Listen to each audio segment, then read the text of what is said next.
तुमचं एक प्रकारचं जे अटेंडन्स आहे ती व्यवस्थित लागेल आणि तुमचं नाव पण रिफ्लेक्ट होईल. नाही तर आई बाबांमुळे किंवा आम्ही जर इथे लिस्टमध्ये असले आणि तुम्हाला जर आवाज द्यायचा असेल तर त्यांच्याच नावाने हे होईल. म्हणून काय करा की तिथे तुम्ही जे आहे काय करा, तुमचं नाव जे आहे ते तिथे ऍड करा.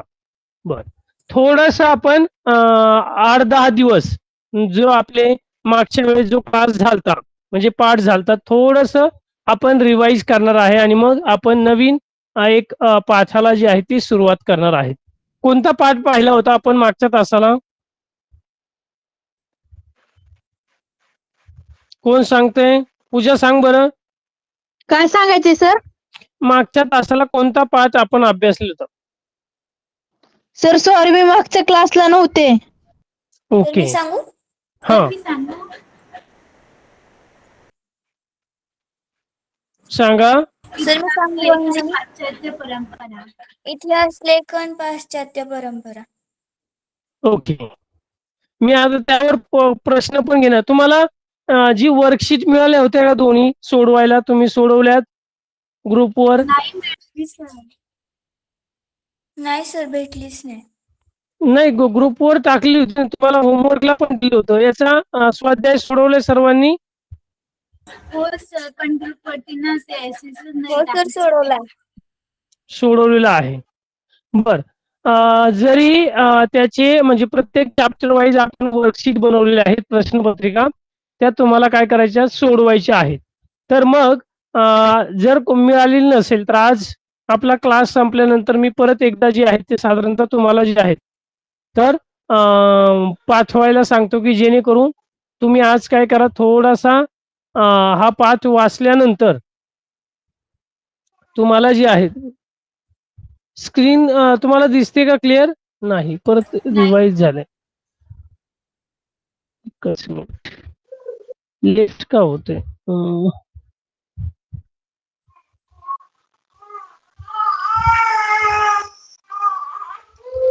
हा, काळाचा आपण थोडस रिवाइज 1 बाय 1 करणार. तुमची माईक जरा म्यूट ठेवा. जेव्हा तुम्हाला प्रश्न विचारला जाईल तेव्हाच ऑन करा, म्हणजे जेणेकरून जे आहे तुमचा बॅकग्राऊंड नॉईज जो येणार नाही. विज्ञान विरुद्ध इतिहास आणि सत्याचा शोध. आपण या आधुनिक जो इतिहास आहे, पाश्चात्य इतिहास लेखनाची जी परंपरा आहे, मग संशोधन, इतिहासाचं संशोधन कशा पद्धतीने झालं, वैज्ञानिक शाखा, ज्ञान शाखा कोणत्या आहेत, प्रायोगिक तत्वावर आपण याचा अभ्यास मागच्या तासाला जो आहे तो पाहिलेला होता. आणि मग इतिहास संशोधन पद्धतीची पडताळणा, चिकित्सक म्हणजे पडताळणी कशी केली पाहिजे त्याच्यावर रिसर्च. मग विविध प्रकारचे जे शास्त्रज्ञ शास्त्रज्ञ हे विज्ञानामध्ये असतात, इतिहासामध्ये काय म्हणतात त्यांना? कोण सांगतंय? सर कशाला? जसं मराठीमध्ये लेखक असतो, राईट, मराठीमध्ये कोण असतो? इतिहास, मराठीमध्ये लेखक. त्यानंतर आपण विज्ञानामध्ये गेलं तर सायंटिस्ट, त्याला शास्त्रज्ञ म्हटलं जातं. तसंच इतिहासाचा अभ्यास करणारा जो संशोधक असतो त्याला काय म्हटलं जातं? ज्याची माहिती आपण माहिती नाही, जनक नाही. कोण सांगताय अजून की काय इतिहासाचा? हा बरोबर, इतिहासकार. काय म्हटलं जातं? इतिहासकार, की जे इतिहासाचं संशोधन करतात, अभ्यास करतात, ज्यांनी आपले मत त्यावर संशोधन केलेलं आहे ते इतिहासकार आहे. आणि विविध पद्धतीने जे आहे ते आपल्याला मग मध्ययुगीन, अर्वाचीन, आपण म्हणतो प्राचीन, असे विविध टप्पे जे आहेत पुढे जाऊन तुम्हाला जेव्हा कॉलेजला तुम्ही जाणार आहात तर त्यावेळेस यामध्ये डिटेलमध्ये तुम्हाला हे जे खंड आहेत इतिहासाचे ते तुम्हाला अभ्यासायला मिळणार आहे. कुणी ग्रॅज्युएशनला गेल्यानंतर इतिहास विषय घेणार असेल, पोस्ट ग्रॅज्युएशनला घेणार असेल, कुणाला काय रिसर्च करायचं असेल तर तुम्हाला त्या पद्धतीने जे आहे ते विविध गोष्टींचा जो आहे तो अभ्यास करावा लागतो आणि तिथे तुम्हाला त्याची माहिती जी आहे ती मिळणार आहे. आणि म्हणून जे असे इतिहासाचे कालखंड म्हणजे आपण जो म्हणतो की काळ, त्याचे खंड ठरलेले आहे आणि त्या कालखंडामध्ये विविध पद्धतीचे जे इतिहासकार जे आहेत ते होऊन गेलेले आहेत आणि त्यांनी आपले विचार, त्यांनी आपले मत जे आहे ते विविध पद्धतीने जे आहे ते मांडण्याचा प्रयत्न केलेला आहे. आणि मग ह्या आधुनिक इतिहास लेखनाचे 4 आधारस्तंभ आपण मागच्या तासाला पाहिलेले होते. शास्त्रशुद्ध पद्धत, तुम्ही ही विज्ञानामध्ये दुर्बीण जी काय म्हणतात त्याला, वैज्ञानिक नाव काय आहे, शास्त्रीय नाव, पहिले जे पिक्चर्स आहेत इथे हे करतो मी सर्कल, काय याला काय म्हटलं आता, सूक्ष्मदर्शिका, त्याला इंग्लिश मध्ये किंवा काय म्हटलं आता, मायक्रोस्कोप. राईट. हा, मानव केंद्रित म्हणजे भूतकाळातील मानवी समाजाच्या कृतींवर लक्ष केंद्रित करून कृतीचा संबंध दैवी घटकांशी जोडला जात नाही, यामध्ये म्हणजे मानवी केंद्रित नाहीये, वेगळं. त्यानंतर तर्क सुसंगत मांडणी, तराजू म्हणतो आपण. तर प्रश्नांची उत्तरांना विश्वासार्ह पुरावा म्हणजे एव्हिडन्स हा खूप महत्वाचा आहे. म्हणजे नुसत्या अशा भाकड कथा किंवा तोंडी यावर आधारित नाही, तर त्यावर एक पुरावा हा जो आहे तो असतो आणि त्या पुराव्याच्या आधारे सत्यता मांडली जाते. नुसतं हे नाही, तर त्याची जी खरी माहिती आहे तर म्हणून तर्क सुसंगत मांडणी जी आहे ती केली जाते. आणि चौथा आहे मानव जातीचा वेध, मानवाने केलेल्या कृतींच्या आधारे मानव जातीच्या वाटचालींचा अभ्यास. तर अशा पद्धतीचे हे आधुनिक इतिहास लेखनाचे 4 स्तंभ आपल्याला पाहायला मिळतात. या परंपरेची बीजे इसवी सन पूर्व 5व्या शतकापर्यंत जे आहेत, हिरोडोटस जो त्यांनी हा ग्रीक इतिहासकार आहे आणि त्यांनी द हिस्ट्रीज या ग्रंथामध्ये साधारणतः हे 4 आधारस्तंभाच्या आधारे त्यांनी जी आहे ती मांडणी केलेली आपल्याला पाहायला मिळते. पुढे आता कोणकोणते आपण जे इतिहासकार पाहिलेले आहेत ते घेणार आहोत आपण. मी तुमच्याकडूनच थोडे रिवाइज करणार आहे, मी सांगणार नाही. तर थोडंसं अगोदर युरोपमधील वैचारिक क्रांती, जसं आपण फ्रेंच राज्यक्रांती आलेली आहे, कृषी क्रांती आपण म्हणतो की भारतामध्ये विविध प्रकारच्या क्रांती, हरित क्रांती म्हणतो आपण, बरोबर. तर तशी युरोपमध्ये या खंडामध्ये जे आहे ते वैचारिक क्रांती, ईश्वराकडून विज्ञानाकडे असं एक प्रकारचं जी क्रांती जी आहे ती 18व्या शतकाच्या पूर्वी युरोपात विद्यापीठामध्ये ईश्वर विषयक चर्चा म्हणजे देवाविषयीची जी चर्चा साधारणतः चालू होती. तत्वज्ञान आणि विज्ञान, लक्षणीय प्रगती आणि वैज्ञानिक पद्धतीचा ऐतिहासिक वास्तवाशी उपयोग शक्य असल्याचा विश्वास, हा साधारणतः बरेच वैचारिक वाद मोठ्या प्रमाणात आपल्याला पाहायला मिळतात. आणि 1737 मध्ये 17वे गॉन्टिंगने गेन विद्यापीठ म्हणजे जर्मनीतील गॉन्टिंगेन या विद्यापीठाची स्थापना 1737 कुणाचं जर राहिलेलं असेल, जे पहिल्यांदा असतील तर विद्यापीठाची स्थापना त्याचं वर्ष हे साधारणतः लिहून ठेवा. या विद्यापीठाची जर्मनीमध्ये या प्रथमच इतिहास विषय हा स्वतंत्र इतिहास विषयाला जे आहे ते स्थान दिलेलं आहे. इतिहास लेखनात वस्तुनिष्ठतेला महत्व म्हणजे ऑब्जेक्टिव्ह थोडक्यात, तर त्याला महत्व जे आहे ते दिलेलं आहे. आणि मग आपण 18व्या शतकापूर्वी युरोपातील विद्यापीठांमध्ये ईश्वर विषयक चर्चा आणि तत्वज्ञानाला सर्वाधिक महत्व जे आहे ते प्राप्त झालेलं आपल्याला माहिती मिळते. रेने देकार्त हा कोण इतिहासकार होता? रेने देकार्त बघूया आपण. मी थोडीशी स्क्रीन जी आहे ती अगोदरची दाखवतो. रेने देकार्त विषयीची माहिती कोण सांगतंय? तुमच्यापैकी आपण झालेले आहेत आणि तुम्हाला माहिती पण लिहायला मागच्या तासाला मी लावली होती छोट्याशा नोट्स, त्यामुळे वही पेन सोबतच ठेवायची. काय मग रेने देकार्त विषयी कोण माहिती सांगाल तुमच्यापैकी? सर मी सांगू का? पूजा. हा पूजा सांग. बाकीच्यांनी तानाजी, बाकीच्यांनी काय करायचे, दुसरे विचारवंत जे आहेत इतिहासकार तर त्यांच्या विषयीची माहिती जी आहे ती मला सांगायची. आता पूजानी जर रेने देकार्त सांगितलेलं असेल, हिरोडोटस आहे, कार्ल मार्क्स आहे, तर यांच्या विषयीची माहिती साधारणतः तुम्ही प्रत्येकाने एक जणांनी जी आहे ती सांगायची. तुम्ही जर रेज हँड करून ठेवायचे, पूजाचं झाल्यानंतर पुढच्याने लगेच जे आहे ते सांगायला सुरुवात करायची. हा पूजा सुरुवात कर रेने देकार्त. आणि ज्यांना माहिती नाही, एक मिनिट, ज्यांना माहिती नाही त्यांनी ऐकायचे व्यवस्थित.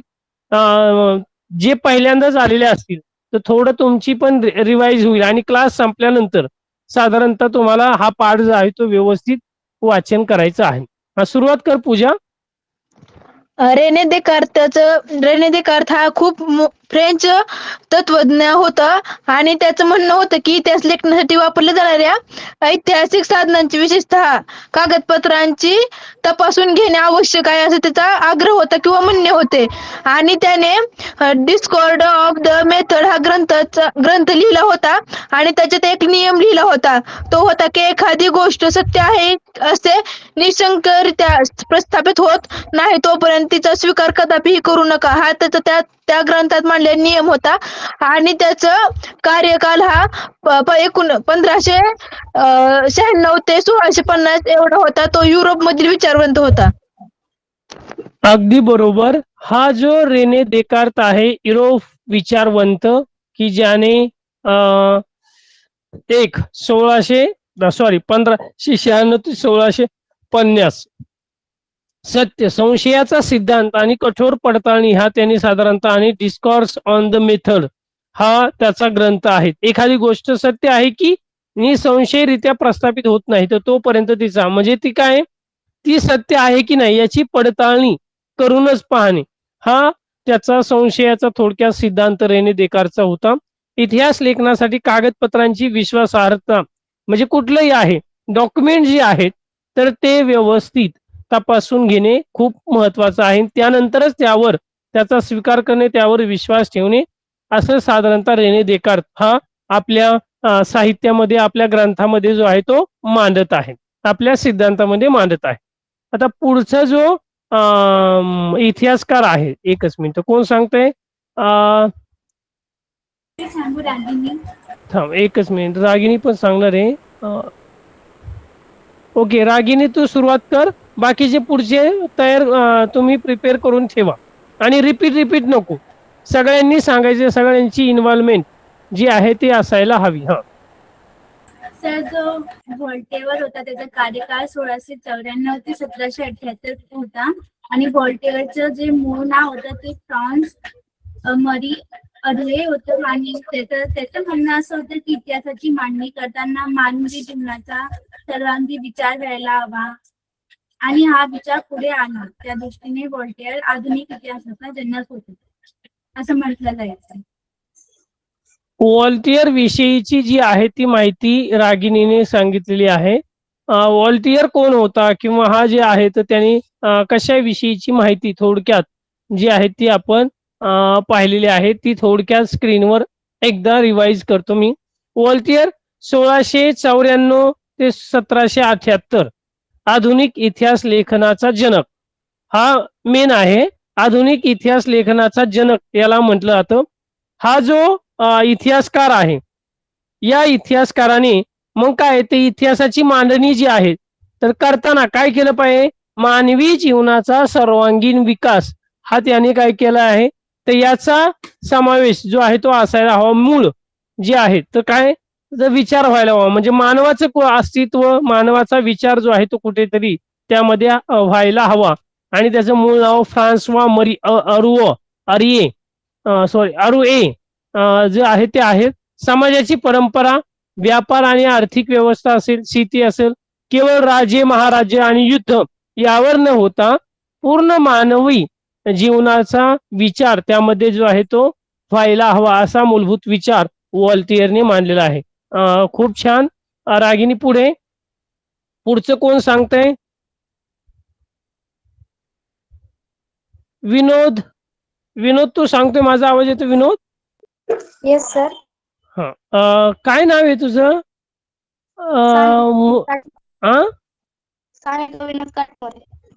आवाज थोडा ब्रेक होतोय परत एकदा मोठा आवाज. सानिका विनोद काटमोरे. सानिका सानिका कोणत्या इतिहासकाराबद्दल सांगणार आहे कर सुरुवात. जॉर्ज विल्यम फ्रेडेरिक हेगेल त्याचा कार्यकाळ 1770 ते 1831 हा होता. तो जर्मन तत्वज्ञान होता. त्याचे ऐतिहासिक वास्तव्य तर्कशुद्ध पद्धतीने मांडले गेले होते. इतिहासकाराला वेळोवेळी उपलब्ध होत असलेल्या पुराव्यानुसार बदलत जाणे स्वाभाविक असते असे प्रतिपादन जॉर्ज विल्यम फ्रेडेरिक हेगेल याने केले. जॉर्ज विल्यम फ्रेडेरिक हेगेल ह्याने रिझन इन हिस्टरी हे पुस्तक प्रसिद्ध केले होते.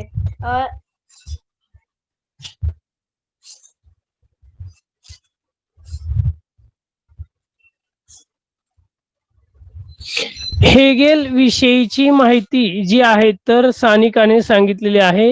हेगेल जो आहे जॉर्ज विल्यम फेड्रिक हेगेल, तर या विषयीची माहिती त्याने सांगितलेली आहे. The encyclopaedia of philosophical science हा त्याचा ग्रंथ आहे. प्रसिद्ध पुस्तक ज्याचं आहे रिझन इन हिस्ट्री. मग काय आहे, या जॉर्ज विल्यम फेड्रिक हेगेलने 1770 ते 1831 तर्काधिष्ठित ऐतिहासिक प्रगती जे आहेत तर यावर त्यांनी आपले विचार जे आहेत ते मांडलेले आहेत. मग काय ते टप्पे पायऱ्यांचे साधारणतः ऐतिहासिक वास्तव तर्कशुद्ध पद्धतीने मांडले गेले पाहिजे. घटनाक्रम प्रगतीचे टप्पे जे आहेत ते साधारणतः दर्शवतो. इतिहासाच्या अभ्यास पद्धती ज्या आहेत त्या विज्ञानापेक्षा वेगळ्या असल्या तरी कमी प्रतीच्या नाहीत. बरोबर, वेगळ्या आहेत पण विज्ञानापेक्षा वेगळ्या जरी असल्या तरी त्या कमी प्रतीच्या साधारणतः त्याची नाही. आणि इतिहासाची मांडणी उपलब्ध पुराव्यानुसार बदलत जाणे स्वाभाविक आहे. मग जसजसे पुरावे बदलत जातात तसतसे इतिहासाची मांडणी जी आहे ती बदलत जाणे हे साधारणतः एक स्वरूपाचं स्वाभाविक मानलं जातं. बरोबर. सानिका, पुढे कोण सांगतंय? पुढचा जो अंजली सांग, पुढचा इतिहासकार. लिओपोल्ड व्हॉन रांके याचा कार्यकाल 1795 ते 1886 इतका होता. 19व्या शतकातील इतिहास लेखनाच्या पद्धतीवर प्रामुख्याने बर्लिन विद्यापीठातील लिओपोल्ड व्हॉन रांके यांच्या विचारांचा प्रभाव होता. त्याने इतिहासातील संशोधनाची चिकित्सक पद्धती कशी असावी ते सांगितले. मूळ दस्तऐवजांच्या आधारे प्राप्त झालेली माहिती ही सर्वाधिक महत्वाची आहे यावर त्याने भर दिला होता. तसेच इतिहासातील घटकांशी संबंधित असलेल्या सर्व प्रकारची कागदपत्रे आणि दस्तऐवज यावर त्यांचा कसून शोध घेणे अत्यंत महत्वाचे असल्याचे त्याने सांगितले. अशा पद्धतीने इतिहासातील सत्यापर्यंत पोहोचता येणे शक्य आहे असा विश्वास त्याने व्यक्त केला होता. इतिहासातील कल्पनेवर त्याने टीका केली. त्याने जागतिक इतिहासाच्या मांडणीवर भर दिला. The theory and practice of history आणि the secret of world history या ग्रंथामध्ये त्याच्या विविध लेखांचे संकलन आहे. अगदी बरोबर, खूप छान. पण काय करायचं सांगताना, आता जेव्हा तुम्ही प्रश्नाचे उत्तर सांगताय, बरोबर, तुमच्याकडे पुस्तक असेल किंवा वही असेल त्यावेळेस तुम्ही हे करताय. पण ज्या वेळेस आपण तास आपला चालू असतो किंवा तुम्हाला मी नोंद घ्यायला सांगत असतो, आता जसं स्क्रीनवर तुम्हाला दिसतं की शॉर्ट मध्ये आहेत, यामध्ये कुठल्याही पुस्तकातला पॅरेग्राफ किंवा जसंच्या तसं जसा निबंध आहे असं नाही. तर थोडक्यात काय की तुम्हाला शॉर्ट मध्ये तुम्हाला जेव्हा सविस्तर लिहायचे तेव्हा त्याचं हे आहे.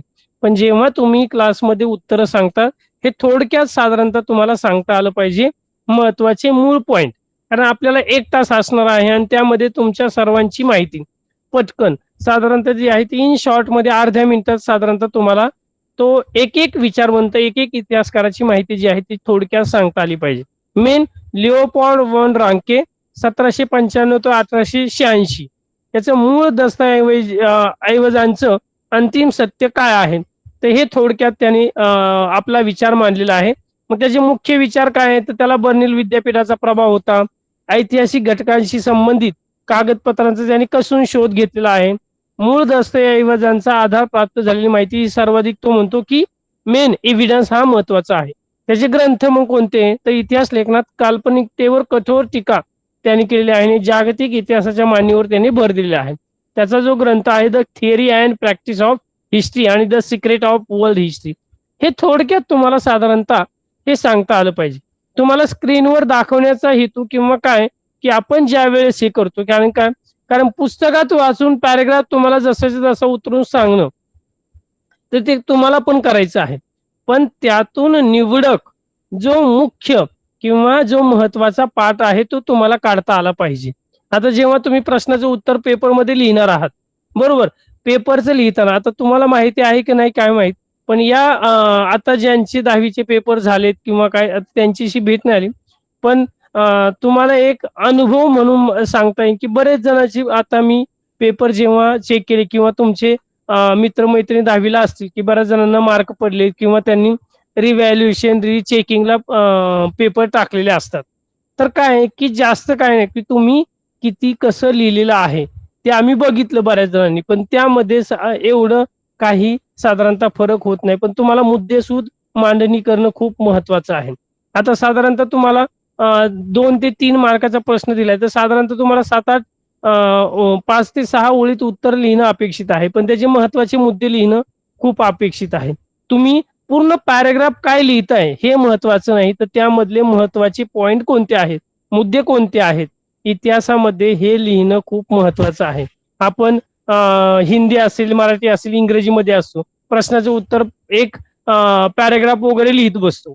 पण जो चेक करणारा असतो तो वाचतो, ठीक आहे, पण जास्त तुमचाच एकट्याचा पेपर नसतो की भरपूर सगळ्यांचे पेपर असतात आणि मग ते चेक करत असताना जे आहेत ते एवढं वाचत नसतात. महत्वाचे तुम्ही जर मुद्दे लिहिलेले असेल, मुद्देसूद मांडणी आणि 2-2 ओळी जर साधारणतः त्याचं स्पष्टीकरण दिलं तर ते पटकन तुम्हाला पैकीचे पैकी मार्क्स मिळून जातात.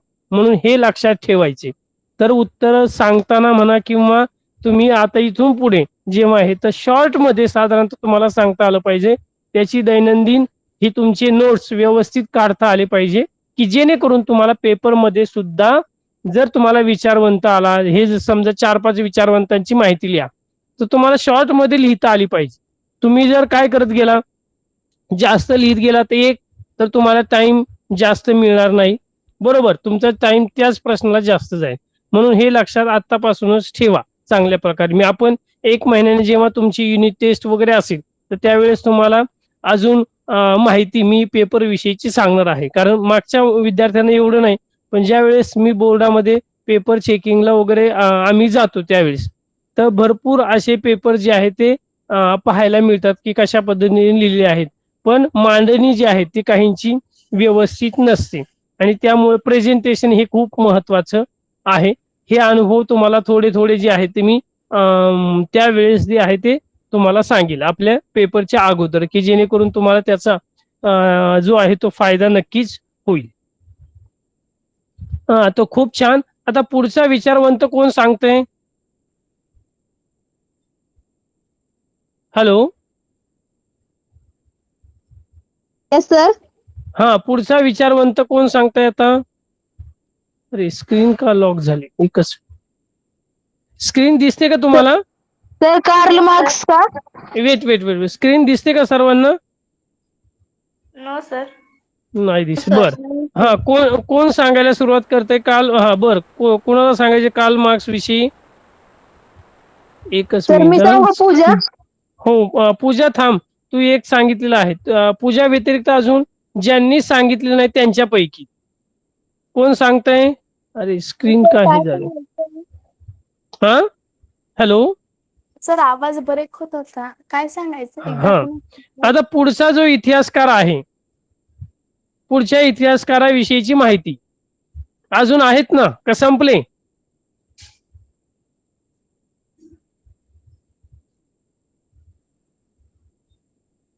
Sir hello. आहेत. हा, कोण सांगताय अजून? रागिनी, पूजा, हे बाकीचे सानिका सोडून यांच्या व्यतिरिक्त वेदिका, कृष्णा, मुलांमध्ये सांगा पटकन. फक्त नाही, इथे रेज हँड कोणी केलं? एकच मिनिट. तानाजी काठमोरे. हा, तानाजी, तुझं नाव कळू शकेल का?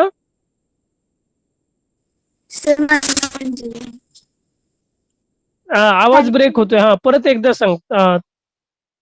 अंजली तानाजी काटमोळे. अंजली. हा, अंजली, तू सांगतेस का झालंय तुझं? काल मार्क्स विषयी कोण सांगते? सांगितले. बर, अजून कोण सांगते? दुसरं कोण सांगते पटकन? स्क्रीन का दिसत नाही? एकच मिनिट, मग परत रिस्टार्ट करून चालू करतो की जेणेकरून तुम्हाला दिसत. हा, कुणाला येते का काल मार्क्स विषयी? ज्यांनी सर मी सांगू सांगितले पूजा? नाही, ज्यांनी सांगितले त्यांना नाही, व्यतिरिक्त दुसरे जे आहेत ते त्यांच्यासाठी. ओके. हा, बीजे. Yes sir. हा, कर सुरुवात. कार्ल मार्क्स विषयी माहिती. असं सांगू का? नाही नाही, ज्यांनी रेज हँड केलेला आहे, विजया ना. हो सर. हा, कर सुरुवात. कार्ल मार्क्स 1873 हे जर्मन तंत्रज्ञान, अर्थशास्त्र, समाजशास्त्रज्ञ आणि क्रांतिकारक होते. यांनी फ्रेडरिक एंगल्स यांच्यासोबत मिळून मार्क्सवाद ही राष्ट्रीय विचारसरणी विकसित केली, ज्याने जगभरातील साम्यवादी चळवळीवर खोल प्रभाव पडला.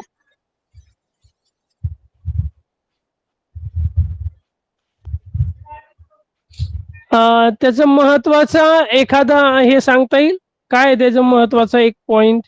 कोण हे सांगेल काय आहे तो? एवढा जास्त फेमस का झाला ते किंवा काय?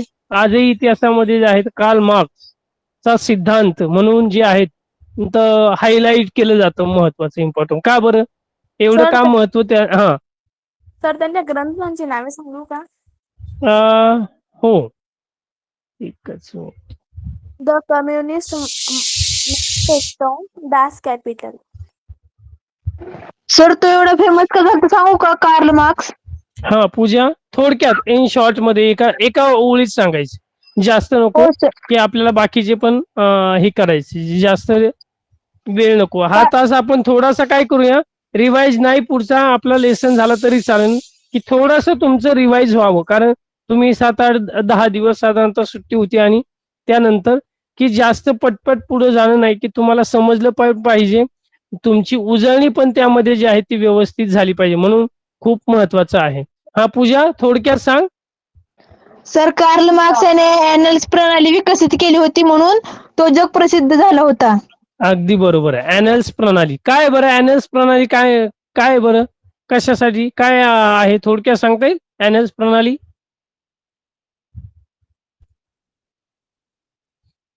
एनएस प्रणालीमुळे इतिहास लेखनाला वेगळी दिशा मिळाली होती म्हणून. अगदी बरोबर आहे. तर पाहूया आपण थोडासा. दास कॅपिटल हा त्याचा ग्रंथ आहे, कार्ल मार्क्स. जिवंत माणसांचा आणि वर्ग संघर्षाचा इतिहास म्हणून जो आहे तो खूप प्रसिद्ध मानला जातो हा कार्ल मार्क्स. तर याने 19व्या शतकाच्या उत्तरार्धात वैचारिक प्रणालीत मोठा बदल, म्हणजे इतिहास अमूर्त कल्पनांचा नसून जिवंत माणसाचा असतो असं विधान साधारणतः त्यांनी केलेलं आहे. आणि त्याचा मूलभूत सिद्धांत आहे उत्पादन साधनांच्या मालकीवर अवलंबून असतात, म्हणजे माणसाचे नातेसंबंध त्याच्या मूलभूत गरजा भागवणाऱ्या उत्पादन साधनांच्या मालकीवर साधारणतः असतात, असा हा कार्ल मार्क्स जो आहे तो महत्वाचा मानला जातो. या मार्क्सचा वर्ग सिद्धांत जो थिअरी ऑफ क्लास स्ट्रगल साधारणतः त्याने दिलेली आहे, ती मीन्स ऑफ प्रोडक्शन विषम आहे, वर्ग संघर्ष आहे. तर मोठी थिअरी जी आहे ती साधारणतः सांगितलेली आहे. आणि ही जी ॲनल्स प्रणाली आहे तर राजकारणाच्या पलीकडे मानवी जगण्याचा इतिहास, असं साधारणतः 20व्या शतकात त्याचा फ्रान्समध्ये उदय झालेला आहे. आणि त्यानंतर राजे आणि युद्ध यांच्या पुरता मर्यादित नाही, नवे विषय मग त्यामध्ये हवामान आहे, दळणवळण आहे, त्यानंतर स्थानिक लोक आणि समूहाची मानसिकता आहे, तंत्रज्ञान आहे, शेती आणि व्यापार आहेत. तर यावर कुठेतरी जो आहे तो अभ्यास होणं जे आहे ते गरजेचं आहे. हा इतिहास जो आहे त्याने ॲनल्स प्रणालीद्वारे जो आहे ते प्रचलित आलेला आहे. म्हणजे फक्त उत्खनन आणि राजे महाराजे आपण पाहतो की चंद्रगुप्त मौर्य असेल, सम्राट अशोक असेल, यांच्या पुरता मर्यादित न राहता त्या काळातले दळणवळणाची साधनं कोणती होती, स्थानिक लोक शेती कोणते व्यवसाय करायचे, व्यापार काय असायचा, दळणवळणाची साधने कोणती होती, तर याचा पण विचार, याचा पण अभ्यास जो आहे तो कुठेतरी व्हायला हवा, असा विचार जो आहे तो त्यांनी मांडलेला आहे. आणि म्हणून कार्ल मार्क्स जो आहे तो खूप आपण फेमस मानला जातो. तर अशा पद्धतीने जे आहेत, अजून एक राहिलेला आहे विचारवंत, कोणता राहिला आहे? मायकेल फुको. Michael फुको, right. कोण सांगतंय मायकेल फुको? ज्यांनी सांगितले त्यांच्या व्यतिरिक्त, रिपीट नको जरा, म्हणजे सर्वांना पण संधी जी आहे ते चान्स मिळेल. आरुष, त्यानंतर कोण आहे? भाविका आहे, नेहा आहे, कोण सांगते तुमच्यापैकी? आणि सर्वांनी जरा व्यक्त होत चला. तुम्ही जेवढं व्यक्त होणार आहेत असं नका समजू की आपण बोलणार नाही किंवा काय, पण याचा फायदा तुम्ही जेव्हा पेपर लिहिणार आहेत तेव्हा नक्कीच होणार आहे की तुम्ही क्लासमध्ये त्याचं उत्तर देतायत, कारण आपण पाठांतर वेगळं, पण जेव्हा प्रत्यक्षात आपण क्लासमध्ये व्यक्त होतो, आपल्या मित्रांसमोर आपण व्यक्त होत असतो, चुकीचं असू द्या, पण ते व्यक्त झाल्यानंतर एक प्रकारे जे आहे ते तुम्हाला कॉन्फिडन्स येतो, आत्मविश्वास येतो, आणि जेणेकरून तुम्ही प्रश्नपत्रिकेत ते उत्तर लिहिताना नक्कीच तुम्हाला ते विसरणार नाही, ते चांगल्या प्रकारे तुम्ही त्याची मांडणी करू शकता. म्हणून काय करत जा, व्यक्त होत चला. कृष्ण, वेदिका. सर, मार्टिन फुको हे 20व्या शतकातील अत्यंत प्रभावशाली फ्रेंच तत्वज्ञ होते. इतिहासकार आणि सामाजिक सिद्धांतकार पण होते. त्यांनी सत्ता, ज्ञान आणि सामाजिक संस्था यांच्यातील संबंधावर क्रांतिकारी विचार मांडले. अगदी बरोबर आहे. म्हणजे असं काय की शॉर्ट मध्ये सांगता आलं पाहिजे की तो जो महत्वाचा आहे, पण काय कशासाठी महत्वाचा आहे, त्याचा कालखंड 1926 ते 1984, ज्ञानाचे पुरातत्व साधारणतः आहे, तर तो कालानुक्रमाने अखंड मांडणी करण्याची पद्धत ही तो म्हणतो की चुकीची आहे, असं त्याचं मत आहे. त्याचा जो ग्रंथ आहे आर्किओलॉजी ऑफ नॉलेज, त्यानंतर पुरातत्वामध्ये अंतिम सत्यापर्यंत पोहोचणे हे उद्दिष्ट नसून भूतकाळातील स्थित्यंतराचे स्पष्टीकरण देण्याचा त्याने प्रयत्न केलेला आहे. पूर्वापार दुर्लक्षित विषय मनोविकृती आहे, वैद्यकशास्त्र आहे, तुरुंग व्यवस्था आहे, यांचा ऐतिहासिक दृष्टिकोनातून विचार होणं जे आहे ते खूप गरजेचं आहे. इन शॉर्ट मध्ये साधारणतः तुम्हाला जे आहे ते सांगता आलं पाहिजे. मग डिटेलमध्ये जेव्हा तुम्हाला लिहायचं आहे तर त्यामध्ये तुम्ही हे करू शकता, पण ते थोडक्यात तुम्हाला साधारणतः मांडता आलं पाहिजे. आणि एक शेवटचं राहिलेलं आहे आपण स्त्रीवादी इतिहास लेखन पुरुष प्रधान दृष्टिकोनाचा पुनर्विचार. आणि जो आपण स्त्रीवादी वैचारिक ज्या स्त्रीवादी लेखिका होत्या किंवा इतिहासकार होत्या, कोण होत्या?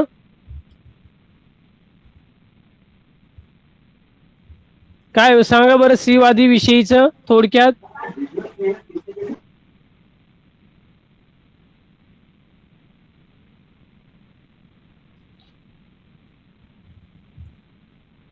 स्त्रीवादी विषय कोण सांगतंय? आम्ही थोडक्यात पूर्ण इतिहासकारांची परत एकदा विंडो साधारणतः तुम्हाला दाखवणार आहे. हा, सिमोन द हा, जी विदुषी आहेत, बरोबर, की तिने जे आहे ते स्त्रीवादी लेखनाचं म्हणजे स्त्रियांचा फक्त पुरुषांचाच विचार न होता स्त्रियांच्या दृष्टिकोनातून इतिहासाची पुनर्रचना व्हायला हवी. तर असं फ्रेंच विदुषी जी सिमोन द बोहा यांनी स्त्रीवादाची मूलभूत भूमिका सिद्ध केलेली आहे. इतिहास लेखनात स्त्रियांचा समावेश आणि पुरुष प्रधान दृष्टिकोनाचा पुनर्विचार, नोकरी, रोजगार, ट्रेड युनियन आणि कौटुंबिक आयुष्य यासारख्या पैलूंचा सविस्तर विचार. त्यानंतर 1990 नंतर स्त्री हा एक स्वतंत्र सामाजिक वर्ग जो मानू लागलेला आहे. आपण म्हणतो की पुरुष प्रधान संस्कृती न राहता आता पुरुष आणि स्त्री हे दोघे जे आहे समांतर जे आहे ते आपण 1990व्या दशकानंतर जे आहे ते एक स्वतंत्र सामाजिक वर्ग जो आहे तो स्त्रियांचा जो आहे तो मानायला सुरुवात झालेली आहे. तर पुढे हे थोडक्यात दिलेले आहेत. याचा स्क्रीनशॉट ज्यांना जर घेतलेला नसेल किंवा लिहिलेला असेल तर हे थोडक्यात घ्या. तर इतिहास म्हणजे काय, त्यांचे मुख्य विचार आणि त्यांचा प्रमुख ग्रंथ, हे इन शॉर्ट मध्ये साधारणतः तुमचं हे पाठांतर असायला हवं. थोडक्यात जर मी पाहतो, जर या वर्षाची प्रश्नपत्रिका साधारणतः या बोर्ड क्वेश्चन झालंय. Yes sir. Yes sir. एकच मिनिट, आपण काय करूया, प्रश्नपत्रिका पाहूया या वर्षाची. ती कोणता प्रश्न या पाठावर साधारणतः विचारलेला होता. म्हणजे काय करूया की तुम्हाला पण लक्षात येईल की नाही या पाठावर अरे कोणतं वेटेज जे आहे ते साधारणतः बोर्डाने दिलते की हा प्रश्न जो आहे तो आलेला होता कशा पद्धतीने. 2000 नाही, याच्यामध्ये जे फक्त 2025च, एकच मिनिट, 26 या वर्षाची प्रश्नपत्रिका अजून तरी टाकलेली नाहीये. जुलैची माझ्याकडे फोटो पण ना, इंग्लिश, मराठी, हिस्ट्री, पॉलिटिक्स.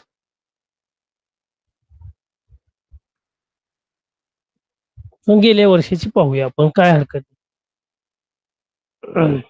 इथे मी शेअर करू. हे झालं का सर्वांचं? घेतलंय स्क्रीन? हो हा सर. सर. हा. हो तर सर. थोडक्यात तर आधुनिक इतिहासाचा आयामी दृष्टिकोन स्थित्यंतरे फुके, दुर्लक्षित घटक स्त्रीवादी, अर्थव्यवस्था मार्क्स, समाज वॉल्टियर हे ऐतिहासिक दस्तऐवज रांकीव. मग आधुनिक इतिहास लेखा केवळ राजा महाराजांच्या युद्धांच्या सनावळ्यांची नोंद नाही, तर साहित्य, स्थापत्य, शिल्पकला, चित्रकला, संगीत आणि चित्रपट या सगळ्यांचा तर्कशुद्ध मांडणी साधारणतः स्वतंत्र इतिहास लिहिला जात आहे. मानवाचा सर्वांगीण जीवनाची एक सर्व अंगांचा स्वतंत्र इतिहास लिहिला जात आहे आणि केवळ भूतकाळ नाही तर वर्तमान समजून घेण्याचा एक प्रगल्भ आणि बहुआयामी आराखडा साधारणतः आपण या पाठामध्ये पाहिलेला आहे. तर या पाठावर कोणते प्रश्न साधारणतः बोर्डाने विचारलेले होते तर ते थोडक्यात मी प्रश्नपत्रिका तुम्हाला इथे दाखवतो. म्हणजे तुम्हाला पण आपण त्या पाठावाईज तर तुमचा त्या पद्धतीने अभ्यास पण होईल. सर बहुआयामी म्हणजे बहुआयामी म्हणजे सर्वांगीण विकास, सगळ्या बाजूनी विचार करणे, थोडक्यात अभ्यास करणे सर्वांगीण, त्याला हा. हेगेल याने लिहिलेले डॅश डॅश हे पुस्तक प्रसिद्ध आहे. कोणतं हेगेलचं? Reason in history. हा, रिझन इन हिस्टरी. रिझन अगदी इन बरोबर. बघितलं तर या साधारणतः या इतिहासकारावर आता समजा या वर्षीचा नाही आलेला, मी तुम्हाला साधारणतः पुढच्या जेव्हा जर ही प्रश्नपत्रिका मिळाली या वर्षाची पण तर मग ते पण सांगणार आहे की या वर्षी कोणता प्रश्न रिपीट झालेला आहे किंवा काय. तर हे महत्वाचेच आहेत. परत त्यानंतर आपण पाहूया कशावर प्रश्न साधारणतः आलेले आहेत या पाठावरचे.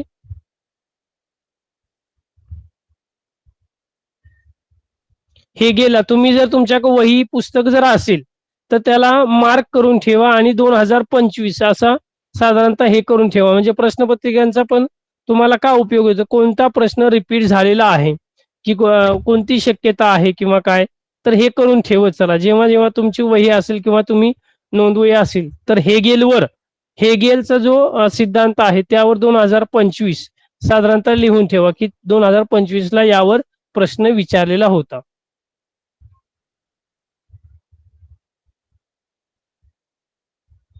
इथे एक जो होते स्त्रियांच्या आयुष्याशी संबंधित विविध पैलूंवर विचार करणारे संशोधन सुरू आहेत. मग सिमोन दो बोवाचा जो हे आलेला आहे काय त्यांनी जे मांडलेला होता हा एक प्रश्न रिपीट झालाय. हे पहा बरोबर याच पाठातला आहे की नाही. स्त्रियांच्या आयुष्याशी संबंधित विविध पैलूंवर विचार करणे आणि त्यावर संशोधन करणे हा एक प्रश्न रिपीट झालेला आहे. म्हणजे स्त्रीवादी ज्या लेखिका आहेत तर तो एक इम्पॉर्टंट आहे. का रिपीट झालाय तो,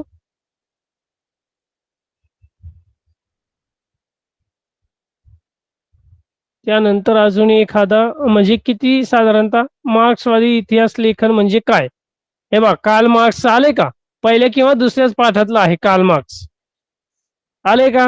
आणि मार्क्सवर शक्यतो जे आहे ते प्रश्न विचारला जातो बहुतेक बऱ्याच वेळा जो आहे मार्क्सवादी विचार ते एक इम्पॉर्टंट आहे. आणि त्यानंतर बहुतेक मला वाटते राज्यशास्त्र सुरू झालं का.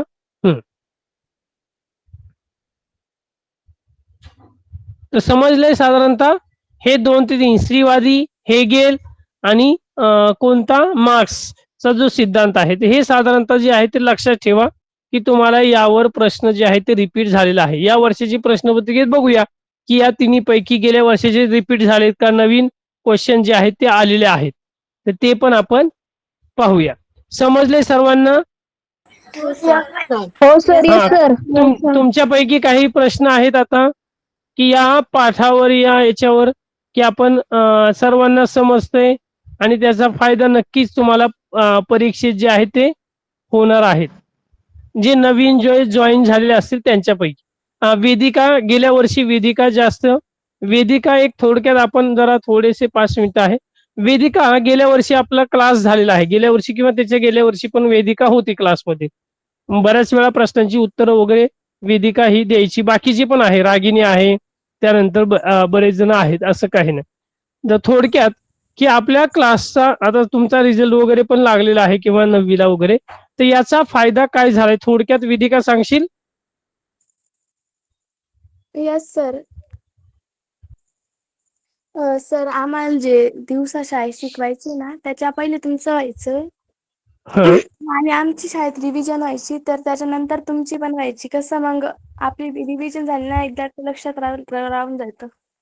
नाही, थोडं पण आपण शाळेमध्ये पण शिकलोय, पण इथे क्लासमध्ये काय वेगळं काय आपल्याला शिकायला मिळालं हे मला पाहिजे सगळ्या विषयांबाबत. हा फक्त इतिहास मराठी असं नाही, सगळ्या विषयांचं ओव्हरऑल साधारणतः.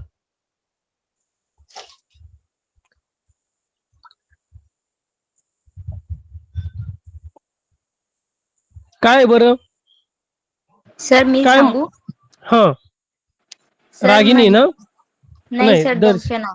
हा दर्शना सांग. म्हणजे सर आपल्याला जे शाळेत शिकवायचे ना त्याच्याहून बहुत जास्तीचे मेन पॉइंट असं काही राहायचं, पेपर गिपर ते आपल्याला ग्रुपवर मिळून जायचे, म्हणजे आपल्याला सॉल्व्ह करायला पण सोपं जायचं आणि पेपराला आपला असं कॉन्फिडन्स यायचा की आपण हा पेपर देऊ शकतो आणि आपल्याला सोपा जातो पेपर. आणि प्रश्न उत्तर पण घेऊन घेतो आपल्याकडून क्लासचे सर टीचर, त्याच्यामुळे आपल्याला पेपर ना सोपा जातो. हा फायदा होतो या क्लास. अगदी बरोबर. अजून कोण सांगताय? पूजा, काय बरं तुला काय काय वाटलं गेल्या वर्षी जो 9वीचे पेपर्स वगैरे लिहिले येस सर. शाळेव्यतिरिक्त? आपण शाळेमध्ये तर शिकतोच, शाळेमध्ये लेसन होतात हे होतात, पण याच्या व्यतिरिक्त वेगळेपणा तुम्ही या क्लासमध्ये म्हणजे आपल्या ऑनलाईन क्लासमध्ये वेगळं काय तुम्हाला शिकायला मिळालं? सर मी सांगू का पूजा? हा पूजा तुलाच विचारलं. हो, मग त्यानंतर रागिनी तू पण सांग. सर म्हणजे जेव्हापासून मी हे क्लास जॉईन केलेत ना तेव्हापासून माझं इंग्लिश खूप चांगलं झालं आहे. म्हणजे मला आधी सायन्स हा भाग इतका कळत नव्हता, म्हणजे विज्ञान एवढं कळत नव्हतं, पण आता हळूहळू या क्लासमुळे मला विज्ञान खूप सोपं वाटायला लागलं आणि गणित ही मला कळत नव्हतं, गणित पण खूप सोपं वाटतं. आणि इतिहास, भूगोल, राज्यशास्त्रामध्ये मला भूगोल सगळ्यात अवघड वाटायचं की मला भूगोल येईल का नाही, ह्याच्या तर खूप नकाशे आहेत, पृथ्वीचा अभ्यास आहे माझ्याच्यानं होईल का नाही म्हणून असं मला भीती वाटायची. पण आता या क्लास लावल्याने मला सगळे समजायला लागलं की आपलं म्हणजे मला सगळं यायला लागलं की इंग्लिश माझं परफेक्ट झालं, गणित परफेक्ट झालं, परत विज्ञान परफेक्ट झालंय. आणि हे इतिहास मराठीमध्ये काय वाटलं तुला? इतिहास मराठीमध्ये तर मला म्हणजे मला पहिल्यांदा इतिहास हा खूप अवघड जायचं 5वी पासूनच, मग नंतर हळूहळू मला इतिहास सोपं जाऊ लागला. म्हणजे त्यात खूप असं विविध इतिहासकारांची नाव होती ती लक्षात ठेवणं असं ते जरा अवघड वाटायचं, पण ते खूप सोपं वाटायला लागलं. आणि मराठीमध्ये शब्दार्थ पाठ करणे, परत त्या कवितेचा सारांश काय आहे, धड्याचा सारांश काय आहे हे समजायला लागलं, लेखक काय असतं, कवी काय असतं, मग त्यांचा परिचय हा समजू लागला मला आणि यामुळे माझं मराठी खूप छान झालं आहे. आणि त्याचा उपयोग तुमच्या पेपरमध्ये आणि पेपरचा साधारणतः जेव्हा तुमचा निकाल लागलेला असेल तर त्यामध्ये नक्कीच ग्रोथ म्हणजे जे आहे तर तुम्हाला नक्कीच तुमचे मार्क्स जे आहेत ते वाढलेले असतील आणि तुमचा तर आत्मविश्वास पण चांगल्या प्रकारे आणि नक्कीच हा मला या ऑनलाईन क्लासमुळे इतिहासला 100 पैकी 92 मार्क होते इतिहासला. असाच अभ्यास करत जा आणि यावर्षी सुद्धा तुम्हाला चांगल्या प्रकारे मार्क्स जे आहेत ते मिळ. फक्त काय आहे की तुमचं कंटिन्युएशन जे आहे ते चांगल्या प्रकारे असायला पाहिजे, कारण तुमचा प्रतिसाद पण आहे तुमची शिकण्याची, तुमचे प्रश्न विचारण्याची असेल, हे जे आहेत तुमची जर संख्या चांगल्या प्रकारे असेल आणि तुम्ही शेवटपर्यंत जर चांगले टिकून राहिलात तर नक्कीच तुम्हाला त्याचा फायदा होणार आहे. त्यानंतर रागिनी. सर मी खरं सांगू सर एक प्रश्न विचारू का? हा दर्शना थांब, रागिनीचं होऊ दे आणि मग सांग. हा 7वी 8वी पर्यंत गणित काही मला माहितीच नव्हतं, पण जेव्हा मी क्लास जॉईन केली ना तेव्हा मला हळूहळू एक प्रकारे मी पहिलीच्या 5वी 6वीच्या मुलापासून शिकत होती आणि आता मला म्हणजे 9वीची जर प्रश्न झाले ना तरी सुद्धा मला चांगले सोडवता येतात. समीकरण आणि इतिहास मराठी हे विषय सुद्धा माझ्यासाठी खूप आवड होती आणि खरं तर मी कधीच 1 तास 2 तास बसून अभ्यास करायचे नाही, मला एकदम कसंच व्हायचं. पण आता क्लास चालू झाली 2 तास 3 तास सुद्धा अभ्यास करायला काही वाटत नाही. पेपर मध्ये सुद्धा काही म्हणजे असं वाटत नाही की इतका तास पेपर आहे.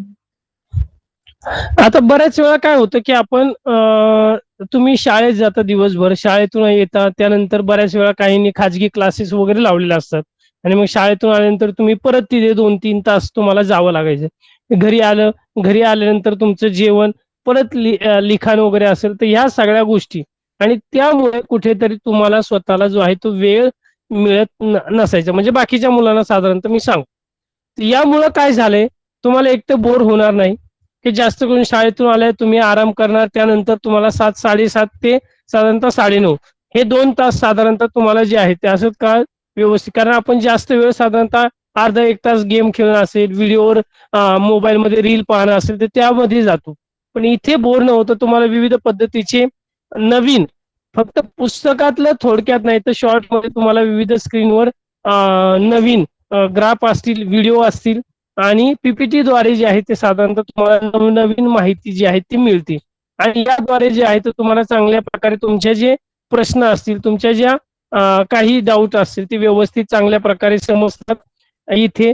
आणि त्याचा फायदा जो आहे तो नक्कीच तुम्हा सर्वांना जो आहे तो होताना दिसून येत आहे.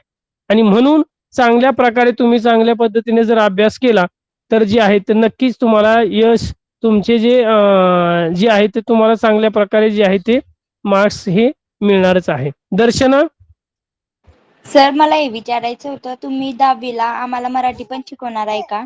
हो, मराठीचा आपला क्लास झाला नाही ना, तर होईल पुढच्या आठवड्यापासून साधारणतः मराठीचे पण आपले क्लास जे आहेत ते सुरू होतील.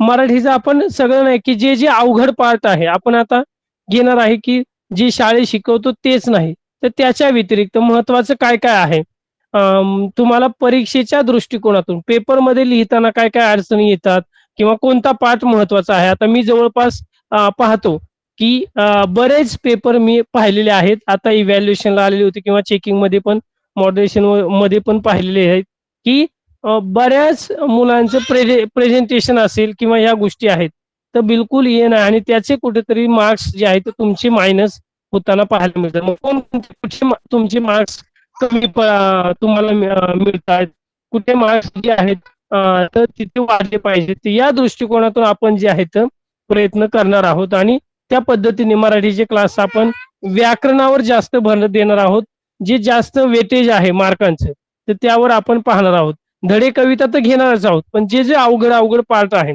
तर तो घेणार आहोत. सोपा पार्ट ऑलरेडी तुम्ही शाळेमध्ये शिकतायच, बरोबर, तर त्याला प्राधान्य आपण जे आहे ते देणार आहोत. तर समजलंय? अजून काही प्रश्न आहेत कुणाचे? हो No, सर, तर पुढच्या काय करा, दुसरा जो पाठ आहे आपला इतिहासाचा, इतिहासाच्या तासामध्ये तर शक्यतो त्याच्या अगोदर जे आहे तर तो पाठ जो आहे तो चांगल्या पद्धतीने वाचून यायचा आहे, क्लासमध्ये बसायचा आहे. आणि ज्यांनी आज वही पेन तुमच्याकडे नसेल तर पुढच्या तासापासून वही पेन ही जवळ ठेवायचीच आहे. आणि 1 तास साधारणतः व्यवस्थित तुम्ही अभ्यास शांत चित्ताने चांगल्या पद्धतीने जर तुम्ही ऐकलत, चांगल्या पद्धतीने नोट्स काढल्यात, त्यानंतर तुम्हाला 10 मिनिटं असेल परत 10 मिनिटं, तर हे 2 तास नक्कीच तुम्हाला काहीतरी चांगल्या पद्धतीने शिकायला मिळणार आहे. समजलं? तर आपण पुढच्या तासाला भेटूया. सर्वांना शुभरात्र, good night. Good night sir, bye आणि सर. शक्यतो काय करत जरा लवकर जॉईन होत चला. ज्यांना काही प्रश्न असतील तर ते आपण अगोदर घेत चलू, म्हणजे काय होईल की प्रार्थना किंवा बाकीचे जॉईन होण्याच्या अगोदर तुम्ही तुमच्याशी चर्चा जी आहे ती आपल्याला करता येईल. समजले? की ज्याला काही प्रश्न असतील तर लवकर जॉईन होत चला, की जेणेकरून तुमचे प्रश्नांची उत्तरं पण मला व्यवस्थित देता येतील. Hello sir. हा, वेदिका, कोण सर कोण मी आहे? हा सर मी शिकवायला गेले होते ना, यायला हा, उशीर झाला त्यामुळे क्लास ऐकायला जॉईन केला मी. बरं, रेकॉर्डिंग मिळेल. आणि तुम्हाला ग्रुपवर मी जे आज 2 प्रश्नपत्रिका या पाठाच्या पाठवणार आहे. आजचा तुमचा जो अभ्यास आहे तोच असेल, तर ते सोडवण्याचा व्यवस्थित नक्की सोडवा. ओके. Okay sir. पुढचं तुम्हाला टाइम टेबल दिलंय का, लिंक आलेली आहे का? पुढचं 8:30 तास आहे असेल तर नक्कीच तर तुम्हाला समजेल. ओके, चला bye. Sir sir sir next class Thank you, sir. Stop the recording sir. माझ्या याच्यात ऑप्शन येत नाही मॅम स्टॉप. ते मी बराच वेळ ट्राय करतोय पण बरं स्टॉप. ठीक आहे. ओके. चला बाय मुलांनो. Bye sir. Bye sir. Bye sir, good night. Good night, शुभरात्र. Thank you sir.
Good evening Ragini.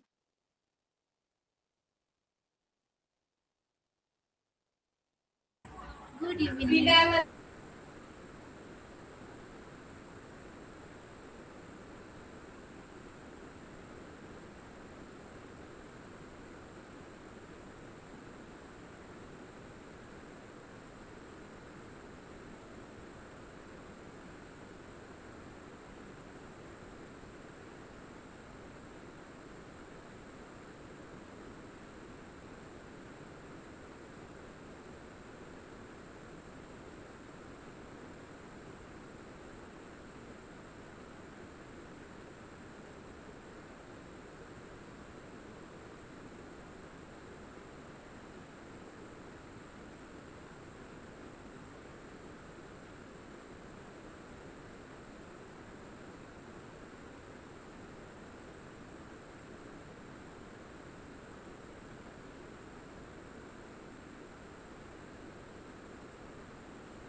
Second class आहे का रागिनी?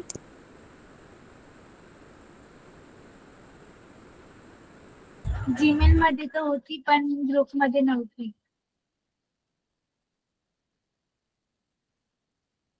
आणखीन कोणी फोन झालं नाही ना, त्याच्यामुळे विचारलं. बाकी काही